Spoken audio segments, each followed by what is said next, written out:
We're here with Knox Williams. Knox, tell us about your organization. So I'm with the American Suppressor Association. We're a nonprofit that represents the firearm suppressor industry.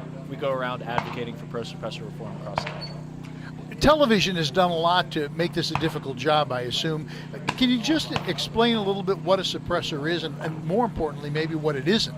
Sure. So if you've ever seen a suppressor in Hollywood, you generally connotate it with something that's going to silence the report of a firearm, where a lone assassin's going to use one and nobody's going to be able to hear him even if they're standing a foot away. That couldn't be further from the truth. It's an absolute myth. The sounds used by Hollywood to portray suppressors are completely fabricated. Really what a suppressor is a muffler for a firearm. Same exact science. You're allowing hot gases to cool in a controlled environment and expand slowly, which reduces the noise signature.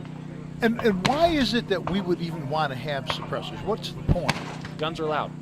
Guns are loud to the point where if you're not wearing adequate hearing protection, you're going to damage your hearing permanently. Suppressors can really help mitigate that. They're an effective hearing protection device that you can affix to the end of your gun that can protect not only the shooter but everyone around. There's a sort of mindset in Illinois. I wouldn't call our state gun friendly, and it brings. I'd mentioned earlier that in many places in Europe, if you want to hunt, as anti-gun as Europe tends to be, you have to use a suppressor. Isn't that right? That's true. Look at places like the UK, where it's very hard to get a gun. It's almost mandated that you use a suppressor. So we're trying to get it here in Illinois. What's happening on that effort? Sure. So we're working with the NRA to try and get that through, and some in-state groups as well. It's passed the House. Even Speaker Madigan voted for it.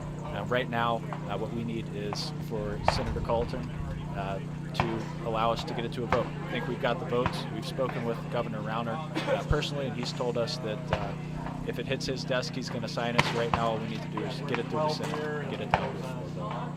So what can people do to help this process? The biggest thing you can do is reach out to your state senators, encourage them to support the legislation.